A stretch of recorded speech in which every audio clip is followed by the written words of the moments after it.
दोस्तों, भारत और ऑस्ट्रेलिया के बीच चौथे टेस्ट मैच का दूसरा दिन आज मेलबर्न के मैदान में खेला गया और आज का मुकाबला बेहद ही रोमांचक रहा। पहले तो ऑस्ट्रेलिया के बल्लेबाजों ने भारतीय गेंदबाजों को खूब धोया, लेकिन फिर हमें बुमराह का कमाल देखने को मिला।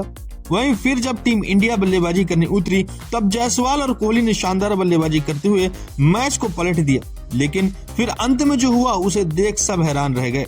जी हाँ दोस्तों, इस वीडियो में हम आपको आज का खेल का पूरा हाईलाइट बताएंगे, तो इस वीडियो को अंत तक जरूर देखें और अगर आप भी टीम इंडिया के फैन हैं तो इस वीडियो को एक लाइक जरूर करें। बॉक्सिंग डे पर शुरू हुआ इस मुकाबले के पहले दिन जबरदस्त एक्शन देखने को मिला, जहां ऑस्ट्रेलिया ने पहले बैटिंग करने का फैसला किया और वह 6 विकेट खोकर 311 रन बनाए थे। अंत में बुमराह की बेहतरीन गेंदबाजी ने उनकी अच्छी शुरुआत की थोड़ी सी निराशा में बदल दी। दूसरे दिन भी टीम इंडिया का मकसद ऑस्ट्रेलिया की पारी को जल्द से जल्द निपटाना था और दूसरे दिन की गेंदबाजी की शुरुआत मोहम्मद सिराज से कराई गई और दूसरा ओवर आकाशदीप ने कराया। हैरानी की बात थी कि जब जसप्रीत बुमराह ने गेंदबाजी का आगाज नहीं किया, लेकिन फिर तीसरा ओवर बुमराह को दे दिया गया। दूसरे दिन की शुरुआत से ही स्टीव स्मिथ और पैट कमिंस ने कमाल की बैटिंग की और दोनों ने तेजी से रन बनाए और देखते ही देखते ऑस्ट्रेलिया के स्कोर को 350 के पार पहुंचा दिया गया। उम्मीद यही थी कि भारतीय टीम ऑस्ट्रेलिया को 350 रनों के अंदर ऑल आउट करेगी, लेकिन ऐसा कुछ हुआ नहीं। मेलबर्न में ऑस्ट्रेलिया की स्थिति और मजबूत होती दिखाई दी और स्मिथ और कमिंस की जोड़ी ने अर्धशतकीय साझेदारी कर ली। जसप्रीत बुमराह की गेंद पर दूसरे दिन भी लग गया कि स्टीव स्मिथ हुक शॉट खेलकर शानदार सिक्स जड़ा, जिसके बाद स्मिथ ने अपना लगातार दूसरा टेस्ट शतक भी जड़ दिया। स्टीव स्मिथ के टेस्ट क्रिकेट में 34 शतक पूरे हुए और स्मिथ के लिए शतक लगाना ज्यादा मुश्किल नहीं रहा। मेलबर्न की पिच सीरीज में अब तक की सबसे आसान पिच में से एक नजर आई। शतक स्मिथ ने लगाया, लेकिन विवादों में चल रहे विराट कोहली ने दिल ही जीत लिया। कोहली ने स्मिथ को शतक के लिए बधाई देते हुए उनके कंधे पर थपथपाया और सोशल मीडिया पर उनकी वीडियो वायरल हो गई। शतक जड़ने के बाद स्मिथ और तेजी से बल्लेबाजी करने लग गए और दूसरी छोर पर ऑस्ट्रेलिया के कप्तान पैट कमिंस ने भी अपने हाथ खोलने शुरू कर दिए और कुछ बड़े शॉट्स लगाए। स्टीव स्मिथ और पैट कमिंस के बीच शतकीय साझेदारी भी पूरी हो गई।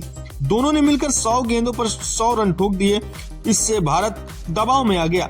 आखिरकार टीम इंडिया को लंबे इंतजार के बाद दिन की पहली सफलता 105वें ओवर में मिल गई और पैट कमिंस 49 रन बना करके आउट हो गए।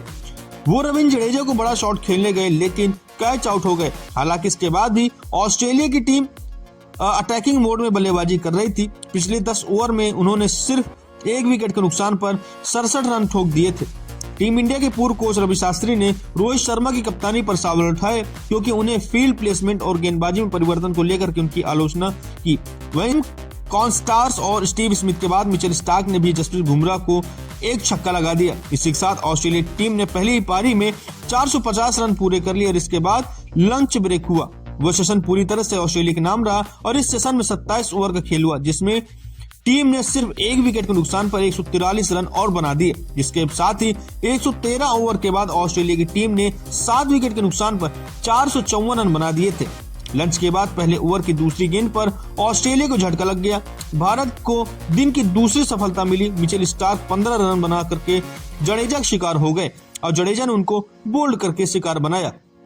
कुछ ही देर बाद ऑस्ट्रेलिया का 9वां विकेट भी गिर गया और स्टीव स्मिथ 140 रन बना करके आउट हो गए और वो अनलकी रहे। आकाशदीप की गेंद पर वो बाहर निकल कर बड़ा शॉट खेलने गए, लेकिन गेंद इनसाइड लग करके सीधे जाकर के स्टंप पर लगी और स्मिथ जब पवेलियन जा रहे थे तब भी कोहली उनके कंधे पर थपथपा गया और ऑस्ट्रेलिया का 9वां विकेट गिरने के बाद ऐसा लगा कि टीम इंडिया जल्द से ऑल आउट कर देगी, लेकिन ऐसा हुआ नहीं।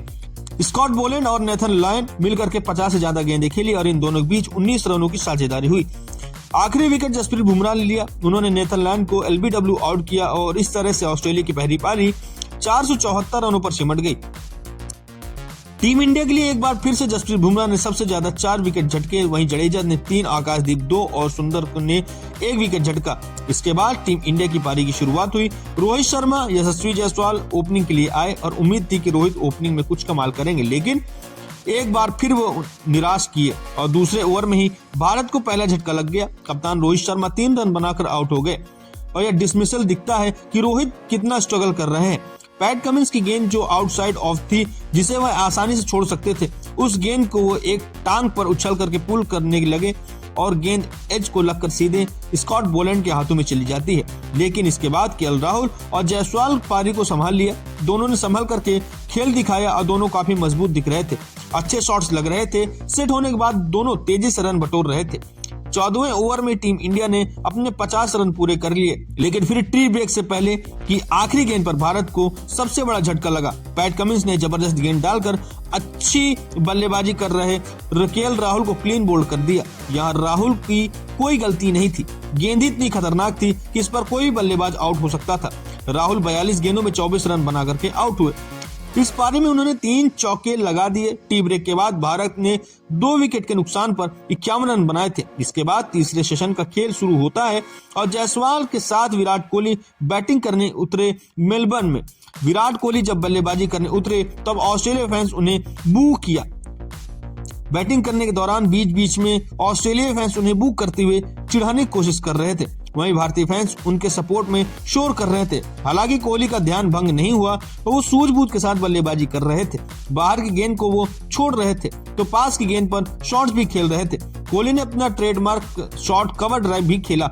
वहीं दूसरे छोर पर जायसवाल भी काफी अच्छे से बल्लेबाजी कर रहे थे। जायसवाल धीरे धीरे अपने अर्धशतक की ओर आगे बढ़ रहे थे तो वहीं ऑस्ट्रेलियन गेंदबाज लगातार कोहली को आउटसाइड ऑफ की गेंद कर रहे थे, लेकिन डिसिप्लिन दिखाते हुए कोहली ने सारी गेंद छोड़ दी और खराब गेंदों पर बाउंड्री बटोरे। जिसके बाद जायसवाल ने 81 गेंदों पर अपनी 50 पूरा कर लिया और 50 लगाने के बाद जायसवाल ने अपना गियर चेंज करके स्टार्क को उन्होंने 2 चौके जड़े तो नेथन लायन को भी बाहर निकलकर चौका जड़ दिया। जायसवाल और कोहली के बीच 50 रनों की साझेदारी भी हो गई और टीम इंडिया का स्कोर 100 रनों के पार चला गया। कोहली और जायसवाल अब पूरी तरह सेट हो चुके थे। ऑस्ट्रेलियाई गेंदबाजों ने विराट और जायसवाल को आउट करने की भरपूर कोशिश की, लेकिन इसमें वो सफल नहीं रहे। कोहली और जायसवाल क्रीज पर जम चुके थे। अब दोनों तेजी से रन बटोर रहे थे। पिछले 10 ओवर में दोनों ने 48 रन बना दिए थे। कोहली और जायसवाल ने ऑस्ट्रेलिया को विकेट के लिए तरसा रखा था। दोनों बड़े आसानी से रन बटोर रहे थे, खास करके जायसवाल लगातार बाउंड्री बटोर रहे थे। मिचेल मार्श को तो उन्होंने एक जबरदस्त भी जड़ा। उन्होंने सीधे बल्ले से हाई बैक फ्लिप के साथ लॉन्ग ऑन पर जबरदस्त शॉट खेला और शॉट लगाने के बाद अगली गेंद पर जायसवाल खिलाफ एलबीडब्ल्यू की अपील हुई, लेकिन अंपायर ने आउट नहीं दिया। इसके बाद ऑस्ट्रेलिया ने फैसले को रिव्यू किया, लेकिन गेंद आउटसाइड एज पर पिच हो रही थी, इसलिए जायसवाल बच गए। हालांकि इसके बाद जो हुआ उसे देख सब हैरान हो गए। यशस्वी जायसवाल दुर्भाग्यपूर्ण तरीके से रन आउट हो गए और जायसवाल शॉट खेलते ही 1 रन के लिए भाग पड़े। जायसवाल को भागता देख कोहली भी रन लेने की रेडी हो गए थे, लेकिन कोहली ने जैसे ही देखा कि गेंद सीधे फील्डर के पास गई तो उन्होंने रन लेने से मना कर दिया। हालांकि जायसवाल आधी पिच तक पहुंच चुके थे, इसलिए वो वापस नहीं जा सके और ऑस्ट्रेलिया ने उन्हें आसानी से रन आउट कर दिया। यहाँ कोहली की भी गलती नहीं थी क्योंकि वहां पर कोई भी रन नहीं था। बता दें कि जायसवाल यहाँ पर 118 गेंद खेल करके आउट हुए और इस पारी में उन्होंने 11 चौके लगाया और एक वेल डिजर्व हैंडेड से चूक गए। 153 रनों के स्कोर पर भारत का तीसरा विकेट गिर गया। इसके बाद आकाशदीप को नाइट वॉचमैन के तौर पर भेजा गया। उम्मीद थी कि जायसवाल के विकेट गिरने के बाद कोहली संभल कर खेलेंगे, लेकिन कोहली ने सबको निराश कर दिया और अब तक वह आउटसाइड ऑफ स्टंप की गेंद को छोड़ रहे थे। लेकिन जब स्कॉट बोलैंड ने एक गेंद आउटसाइड ऑफ स्टंप में डाली तो कोहली का सब्र का बांध टूट गया और इस शॉट पर खेल बैठे, लेकिन उनके बल्ले के किनारे को लेकर के सीधे विकेट कीपर के हाथों में चली गई और इस तरह सेट होने के बाद दिन के अंत में कोहली ने अपना विकेट गंवा दिया। 66 गेंदों में 33 रन बनाकर आउट हुए। पारी में उन्होंने 4 चौके लगाए और 154 के स्कोर पर भारत का चौथा विकेट गिर गया। अब भारत बैकफुट पर आ गई थी। लगातार 2 झटकों से भारत उभरा ही था कि उन्होंने एक और झटका झेल लिया। नाइट वॉचमैन आकाशदीप को भी स्कॉट बोलैंड ने आउट कर दिया और इस तरह से 159 रनों के स्कोर पर भारत का 5वां विकेट गिरा। हालांकि इसके बाद ऋषभ पंत और जडेजा ने आगे के दिन के अंत तक कोई विकेट गिरने नहीं दिया, लेकिन दूसरे दिन के अंत के बाद टीम इंडिया का स्कोर 5 विकेट के नुकसान पर 154 रन है। पंत 6 और जडेजा 4 रन बना करके नाबाद है। टीम इंडिया ने 6 रन बनाने में 3 विकेट गंवा दिए। 153 के स्कोर पर भारत ने सिर्फ 2 विकेट गंवाए थे। वहीं 159 तक जाते जाते आधी टीम ढेर हो गई। जायसवाल का रनआउट होना सबसे बड़ा टर्निंग पॉइंट रहा, जिस वजह से अब भारत पूरी तरह से बैकफुट पर आ गई है। अब दोस्तों, आपके हिसाब से आज का टर्निंग पॉइंट क्या था और क्या भारत यहां से मैच जीत पाएगी? अपनी राय कमेंट में जरूर करें। साथ ही क्रिकेट की हर खबर के लिए हमारा चैनल सब्सक्राइब करके बेल आइकन जरूर दबाएं। फिलहाल इस वीडियो में इतना ही, दीजिए इजाजत। मिलते हैं अगली वीडियो में, तब तक के लिए जय हिंद, नमस्कार।